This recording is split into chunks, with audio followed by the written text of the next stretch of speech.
ने टीचर्स को कल कह दिया कि ये कौड़ी के हैं, टीचर्स कौड़ी के। तो अंजना ओम कश्यप के लिए मैं ये दिखा रही हूँ कि अगर टीचर्स कौड़ी के हैं तो अंजना ओम कश्यप जैसे जो पत्रकार हैं वो फूटी कौड़ी के हैं। इनकी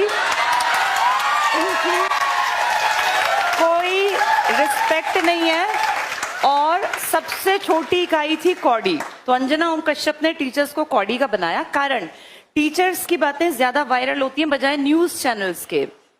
और क्या कहा उन्होंने कि टीचर्स वैसे ही आ जाते हैं, कुछ भी बोल देते हैं। तो बेटा मैं तुम्हें बता दूं, अगर कोई टीचर आके किसी सोशल मीडिया के प्लेटफॉर्म पे बोलता है, मैं एक टीचर हूं, मैं 100% श्योर हूं कोई टीचर बिना किसी भी जानकारी के एकदम आके नहीं बोलता।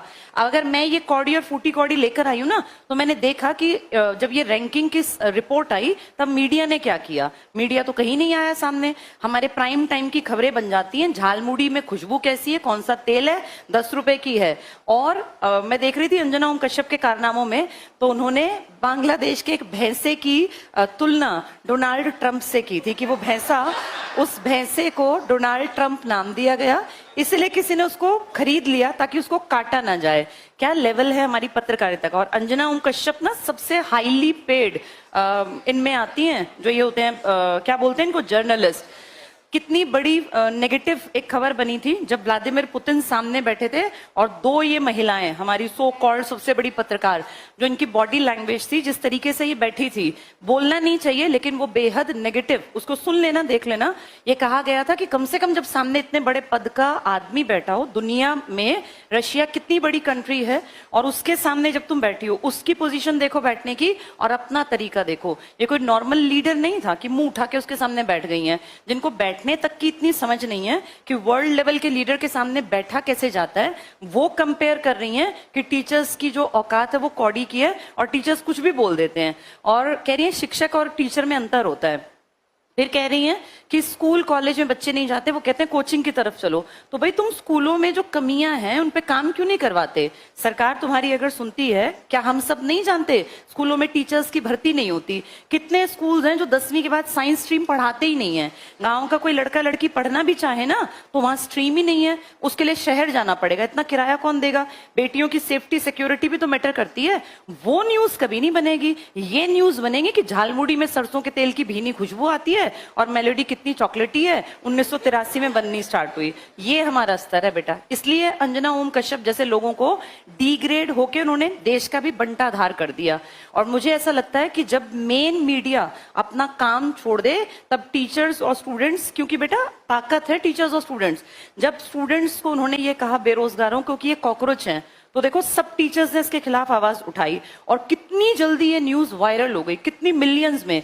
इतनी बातें इन मीडिया वालों की नहीं चलती जितनी अब स्टूडेंट्स अगर चाहें तो टीचर्स को। और तुम्हें क्या लगता है बच्चे पागल हैं, जैसे मीडिया सोचती है बच्चे पागल हैं? कोई पागल नहीं है बेटा। आज के टाइम में हर चीज के ऑप्शंस अवेलेबल हैं। अगर किसी में दम है तो वो चलेगा। अब क्योंकि इस पीढ़ी के टीचर्स दमदार हैं, उनके बात करने का तरीका ऐसा है कि बच्चों तक वो बात पहुंचती है, वो कहीं ना कहीं किसी के दिल पे लगती है, वो आम आदमी के मन को छूती है, तो वो ज्यादा देखते हैं। ज्यादा वायरल का मतलब होता है शेयरिंग ज्यादा, तभी तो चीजें वायरल होती हैं। किसी को अगर वो बातें अच्छी लग रही हैं तो उनको ये बात बुरी लगने लग गई कि टीचर्स आजकल करते क्या है कि बस अपना पैसा छाप रहे हैं। और टीचर्स उनको वो अच्छे लगते थे जो टूटी साइकिल पे चलते थे। जब टीचर्स पैसा कमाने लग गए, हक की बात करने लग गए, बराबरी की बात करने लग गए, या बच्चों के मुद्दों को सीजेआई की गलती भी पकड़ने लग गए, तो टीचर्स खराब हो गए। तो ये हमें देखना पड़ेगा हमको, जो हम टीचर्स और स्टूडेंट्स हैं, कि अब जब राजनीति अपने सबसे खराब एक उस पर आ गई है ना कि भाई कुछ भी हो रहा है, किसी को फर्क ही नहीं पड़ रहा। पेपर लीक हुआ एक बार तो क्या संभल नहीं जाना चाहिए? बार बार गलती, बार बार गलती। 12वीं के उस बच्चे ने अपना पेपर रीचेकिंग के लिए भेजा तो उसमें गलती।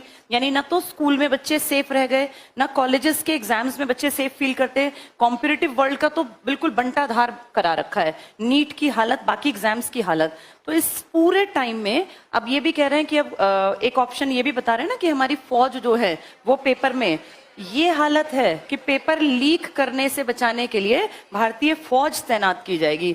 जब इस खबर को विदेशी सुनेंगे तो हमारे ऊपर हंसेंगे वो कि हमारे देश में इतना भ्रष्टाचार है कि नीचे के लेवल के लोग तो उसको रोक ही नहीं पा रहे, और ना ही कोई यहाँ इस्तीफा देता, ना ही कोई जिम्मेदारी लेता।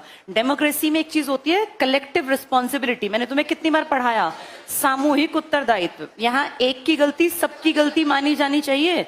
और अगर किसी बड़े मंत्री के अंडर आने वाले डिपार्टमेंट्स में गड़बड़ हो रही है, चाहे वो शिक्षा मंत्री हो या रोजगार का डिपार्टमेंट देखते हो, उनकी जवाबदेही है, वो फेस करें कैमरास को और बताएं कि ऐसा क्यों हो रहा है।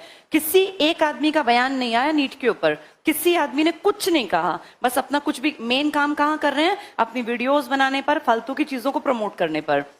जबकि 2026 का सबसे बड़ा मुद्दा है महंगाई लगातार बढ़ना, पेट्रोल की कीमतें लगातार बढ़ रही हैं। पेट्रोल सिर्फ पेट्रोल नहीं है, हर चीज महंगी होगी जब पेट्रोल महंगा होगा। इंडिया के रुपए और अमेरिका के डॉलर में देखा है कितना बड़ा गैप आता जा रहा है। इस पे कोई बात नहीं कर रहा, बात फालतू की करेंगे। तो बेटा अब हम लोगों को ना जागरूक होना पड़ेगा और जहां जो जरूरत पड़े उस मुद्दे को बिल्कुल बिल्कुल बिल्कुल शेयर करना चाहिए, बात करनी चाहिए। पेपर अगर लीक होते हैं, किसी एमएलए, एमपी, सीएम, राज्यपाल को फर्क नहीं पड़ता।